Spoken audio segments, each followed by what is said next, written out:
Aí, deputado, eu dizia, né? O Alexandre de Moraes teve a cabeça literalmente na alça da mira, isso no golpe doméstico. Só que essa escalada joga agora um outro nível de preocupação que eu tenho tido, que é o encampamento do governo dos Estados Unidos contra o próprio Alexandre de Moraes, né? E eu acho que ele corre mais risco de vida ainda. A gente sabe que é histórico dos Estados Unidos, né? A perseguição, a observância, a investigação e eventuais execuções do que eles consideram inimigos.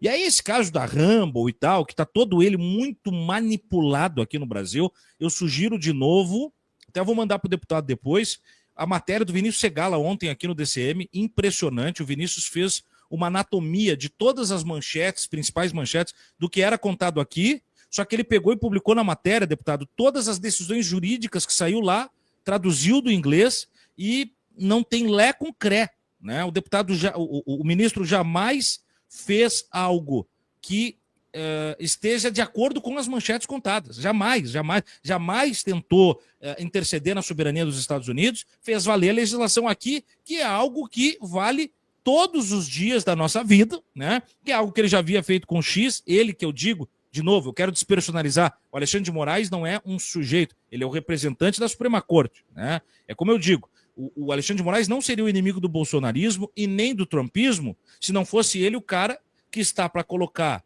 na cadeia o representante da intentona golpista internacional, dessa transnacionalidade golpista. Se fosse qualquer outro ministro, seria ele. Se fosse a ministra Carmen Lúcia, ela estaria com a arma na cabeça dela. Se fosse o Gilmar Mendes, quem quer que seja. Então não é sobre Moraes, é sobre a soberania do Brasil, é sobre o poder judiciário brasileiro. Só que isso é muito pesado, deputado, a ponto do Itamaraty ter que emitir nota, a embaixada norte-americana falar em via de mão dupla. Os bolsonaristas estão criando um impasse diplomático para o Brasil, deputado.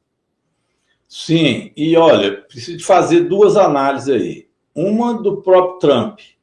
Já há analistas nos Estados Unidos que dizem que ele está caminhando rapidamente para um regime autoritário. E, portanto, a própria legislação americana ele já não respeita, ele emite decretos e mais decretos. Muitos de caráter, ou quase todos de caráter ilegal, mas ele tem predominância na Câmara, no Senado e também na Suprema Corte norte-americana. Então, até onde vai dar isto, a gente não sabe. Mas as atitudes são cada vez mais agressivas do Trump no campo internacional e dentro dos Estados Unidos com ações autoritárias. No campo internacional, a nova agora é a taxação também na Europa, né? Então, ele está tomando uma guerra mundial econômica e se metendo também nas articulações de outros países. Aquela questão de Gaza, por exemplo, sabe-se lá onde ele vai parar. Não sei se vocês viram ontem, ele soltou no Twitter dele o que ele esperava de Gaza.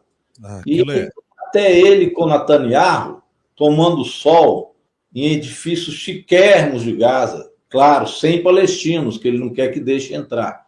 Então é algo de natureza neofascista inimaginável. Nem os próprios israelenses têm concordância com isto que ele está propondo para a faixa de Gaza. Agora, também na Ucrânia, vamos ver para onde que vai esse sujeito, né? Porque ele vai ameaçando, agora ele quer fazer uma unidade para explorar a Ucrânia e ganhar dinheiro, mas sabe-se lá que tipo de relação internacional ele tem posteriormente, o que tem na cabeça. É Golfo do México, que ele quer que chama Golfo das Américas, e vai comprando brigas internacionais.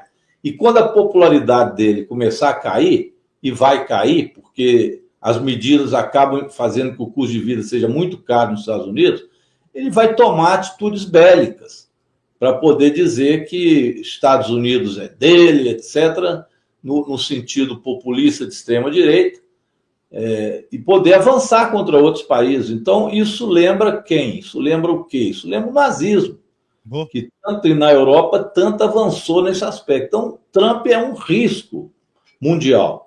E esses bolsonaristas aqui, eles são a vertente neofascista no Brasil. Então, essa articulação com os neofascistas norte-americanos, é claro, com o Elon Musk, que fez gesto nazista, com o intelectual, que eles chamam de intelectual, né, que vão lá sempre conversar com eles. Então, a relação deles é uma relação de proximidade do ponto de vista ideológico, de extrema-direita. Então, o país, o Brasil, enquanto nação, que se dane. O que interessa é a ideologia de extrema-direita que eles querem que se implante a qualquer custo pelo mundo afora. É muito perigoso o momento que nós vivemos, viu, Tiago? Por isso, a gente tem que estar vigilante. Eu tenho falado para o pessoal que nós não podemos deixar apenas para o Supremo Tribunal Federal seja o guardião da democracia.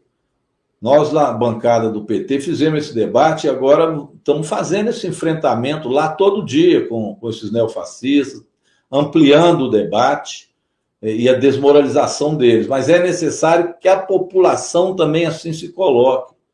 Então, eu tenho falado para o pessoal que vai pular carnaval, que é a festa da democracia, que não esqueça de comemorar a democracia.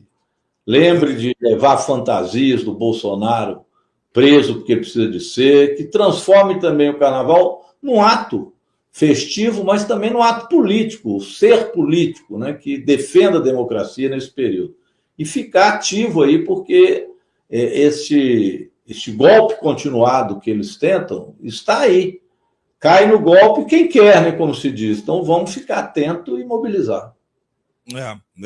E eu penso que depois do atentado, né, contra o Marcelo Rubens Paiva, aquela agressão violenta, e que me decepcionou muito, deputado, em especial pela apatia e pela anomia das pessoas ao redor, que fique uma crítica também, né, uma autocrítica nossa, de não permitir esse tipo de conduta em que pese o carnaval, e de fazer do carnaval, como o senhor disse, um movimento político. Ele é político porque ele representa as classes populares, ele representa muitas vezes os marginalizados, e ele é uma festa democrática, né?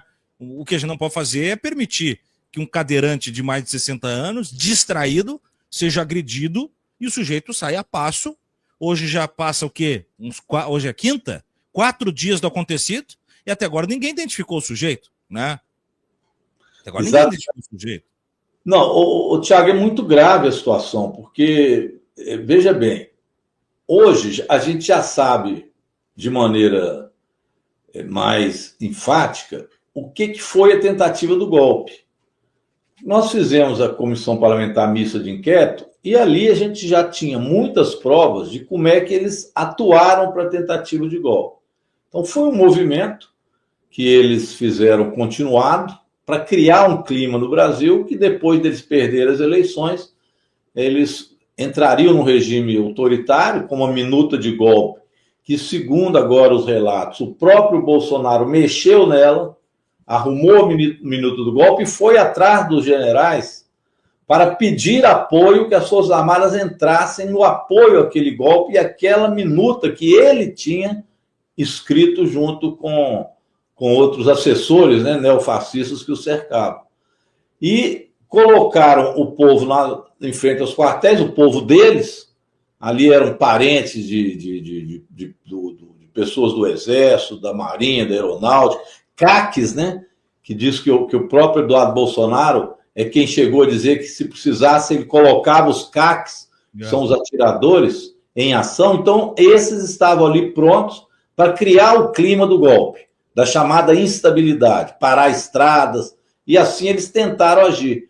Como não houve adesão popular, o golpe fracassou e setores das Forças Armadas não entraram naquela onda, porque não havia clima, inclusive, para que fizesse. Essa foi, vamos dizer assim, a estratégia golpista. E junto com isso, fake news, Meta, Twitter, todos incentivando isso. É bom que a gente saiba o que é a tal da guerra híbrida que eles fazem.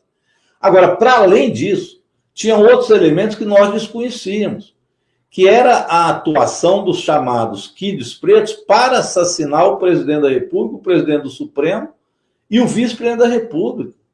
Então, a outra, nós já sabíamos, era bomba no aeroporto para criar o clima. Então, passaram a ter atos terroristas para justificar o golpe. Então, tudo aquilo que estava em frente aos quartéis, etc., era uma cortina de fumaça para um golpe arquitetado pelo Jair Bolsonaro, com os seus generais e a cúpula neofascista do seu governo. Então, olha a gravidade que é esse momento. E eles continuam com isso, por isso que eu chamo muita atenção. Esse semestre, principalmente, a democracia brasileira precisa ser valorizada, defendida e ser vitoriosa, para que no final do processo agora, acumuladas as provas, Bolsonaro seja preso e também esses parlamentares que vão continuar com a onda golpista se não forem punidos. Eles também têm que estar aí sobre os olhares da justiça brasileira.